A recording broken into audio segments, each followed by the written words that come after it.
Tonight, we give you an update on Washington State University's policies on sexual assault. And a WSU art building is opening up in downtown Pullman. Also, the athletic director and head basketball coach of the University of Louisville are on leave because of an FBI investigation. Murrow News 8 starts right now.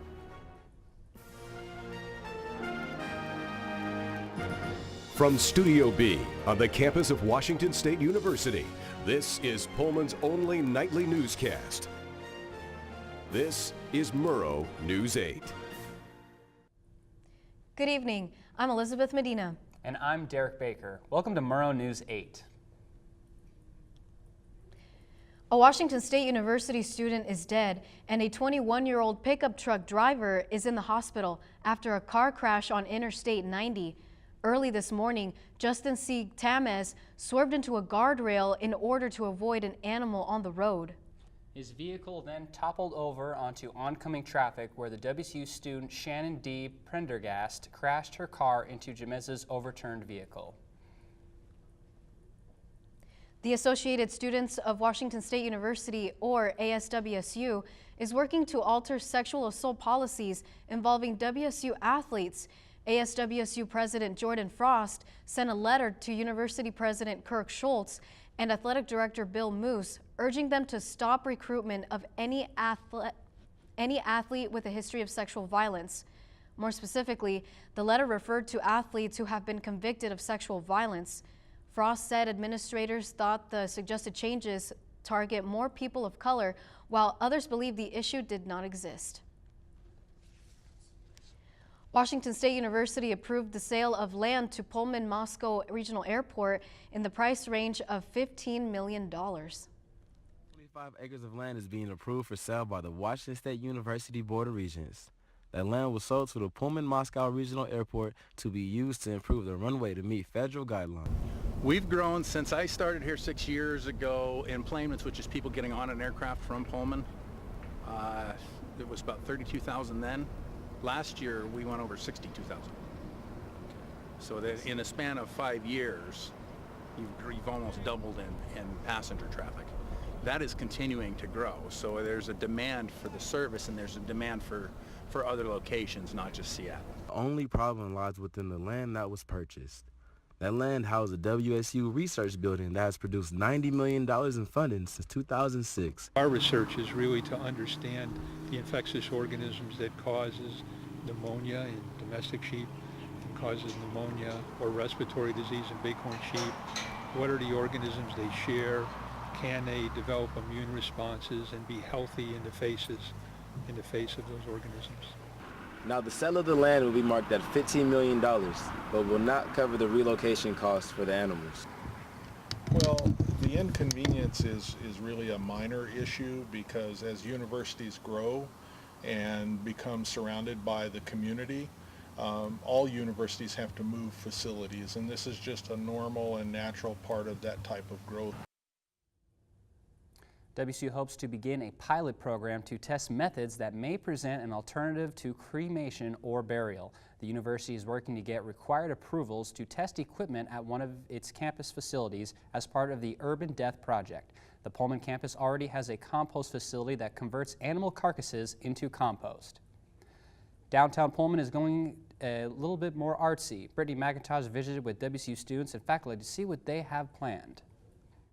What we know is a quaint little frame shop in downtown Pullman might be turning into a WSU interior design student's picture-perfect dream. Architecture and interior design students are teaming up with the city's board to create a satellite art museum from Washington State in downtown Pullman, trying to bring together the community and students. They have come up with some really amazing design ideas for this space that we're currently looking at, which is 250 Main. It used to be the frame store. Over 20 students at the Voiland College of Architecture have come up with these different posters for their ideas they want for the studio that's going to be in Pullman. So I really tried to focus on concept idea, which is taking something from the original space and implicating that into the new space. The WSU Art Museum wants to see some of their same architecture design reflected in the downtown space. There are some elements that some of the students have come up with, specifically the crimson glass.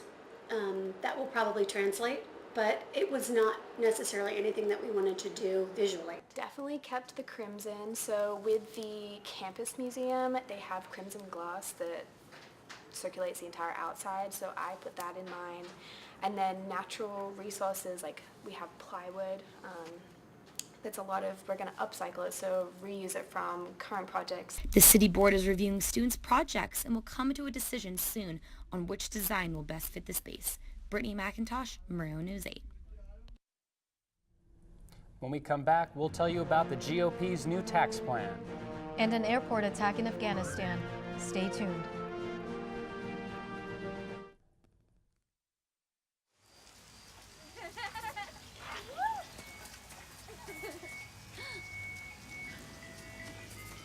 Mom, can we get some ice cream? Please, Mom, please. No, we're having dinner soon. Please.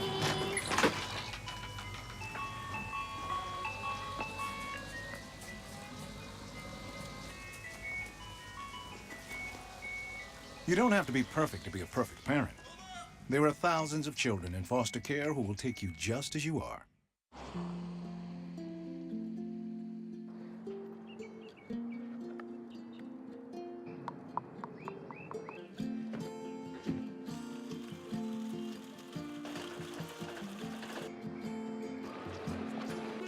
Dad's home. Yeah. The smallest moments can have the biggest impact on a child's life. Take time to be a dad today. Today, the University of Louisville put head basketball coach Rick Pitino and athletic director Tom Jurich on administrative leave as the result of an ongoing FBI investigation.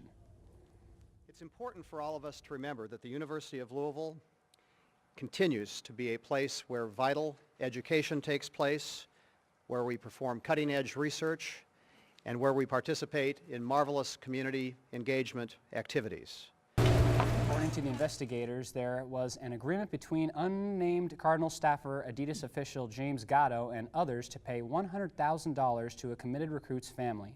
Now all the success and accomplishments Louisville achieved under Pitino, which included a 416 and 143 record and a national championship in 2013, will now be put into question. This morning, President Donald Trump and congressional Republicans proposed a $5 trillion plan that would simplify the tax system, cut taxes for individuals and corporations, and almost double the standard deduction used by the majority of Americans.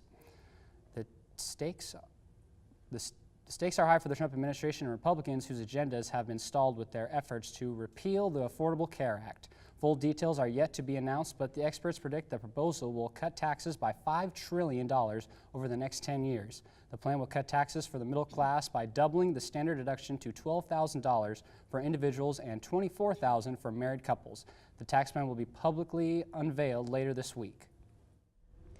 People residing in northern Iraq are one step closer to gaining independence from Iraq. The Iraqi Kurds voted overwhelming in favor of independence from the Kurdistan's region. The Kurdish Electoral Commission announced the results of the referendum today. 92% of the 3.3 million voters are in favor of independence. Kurdish leaders say this referendum gives them a mandate to start succession talks. However, the Iraqi government said the referendum is unconstitutional to begin with. The neighboring countries of Iran and Turkey are worried the Kurdish minority groups in their own nations will want more power after this referendum. About 45 rockets and grenades exploded today at Kabal's international airport. The attack happened less than 2 hours after U.S. Defense Secretary James Mattis arrived for a meeting with the Afghanistan President Ghani. The Taliban claimed responsibility for the attack. Mattis said, "I want to reinforce the Taliban that the only path to peace and political legitimacy to a negotiated settlement." The director of Kabul Airport said all flights have been altered as a result of the attack. Gray clouds hover over the Caribbean as a result of Hurricane Maria, but after celebrities like Mark Cuban and Pitbull are using their resources to help break through the clouds and bring life to Puerto Rico. Pitbull loaded his private plane with local cancer patients so they could come to the United States for treatment. Pitbull also is teaming up with superstars Mark Anthony and Jennifer Lopez in their fundraiser titled Somos una voz, We Are One Voice, through GoFundMe.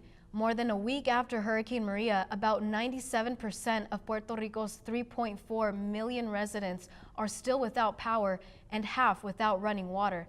Mark says their goal is to fast-track the relief efforts as well as restore communication services. Summer may be over and the sun is here for only a couple more days. When we come back, I'll give you the 5-day forecast.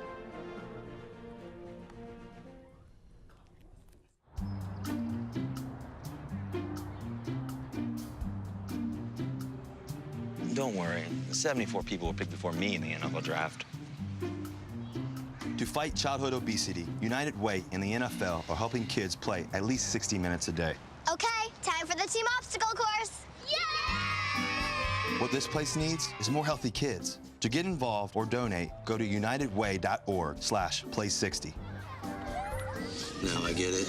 No more pencils, no more books. No more teachers, dirty looks. School's out for summer. What this place needed was better graduation rates. So we worked with schools like Henry Ford High, and now they're up 18%. To help us do more good this year, go to unitedway.org, because great things happen when we live united. Today in Pullman, we enjoyed another beautiful day of sunshine. Derek, what's the weather looking like for the remainder of the week?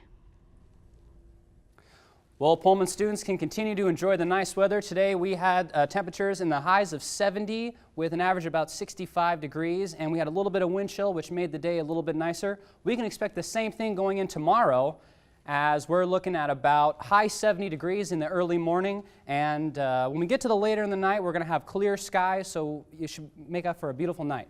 Moving on to the state map, the entire state of Washington received great waves of heat, especially the west side, where Olympia and Seattle were in the high 70s and Vancouver reaching in the 80s, while our little corner of the state managed at about the 75 degrees. For the 5-day forecast, we'll be looking at high 70s for Friday. We might have a little bit of rain for the football game, but the Kook fans shouldn't have to worry about too much. And as we go into further in the week, we'll see a dramatic drop in temperatures, but no rain. Back to you, Liz. When we come back, a new delivery service that might be crossing the line.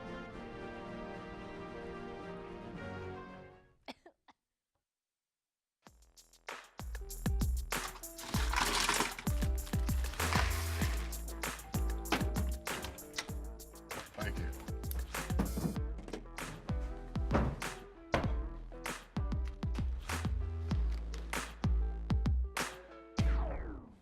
You got a king? Go fish. In your face, in your face. The smallest moments can have the biggest impact on a child's life. Take time to be a dad today.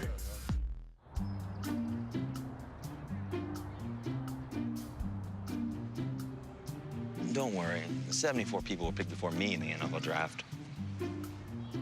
To fight childhood obesity, United Way and the NFL are helping kids play at least 60 minutes a day. Okay, time for the team obstacle course. Yay! What this place needs is more healthy kids. To get involved or donate, go to unitedway.org/play60. Now I get it. Walmart is testing out a new delivery service, and people are finding the concept kind of creepy. The retailer is trying to advance the meaning of home delivery by giving customers the option to let deliverers have access to their homes so that the groceries can be dropped off in the kitchen instead of the front doorstep. On Monday, the Today Show asked their Twitter followers if they would use this service, and almost 100% of the poll participants said no. They even tweeted about their privacy and concerns of the service. The only people using the delivery method right now are Walmart customers in Silicon Valley, California. Thank you for watching. Thank you. Have a good night. Good night.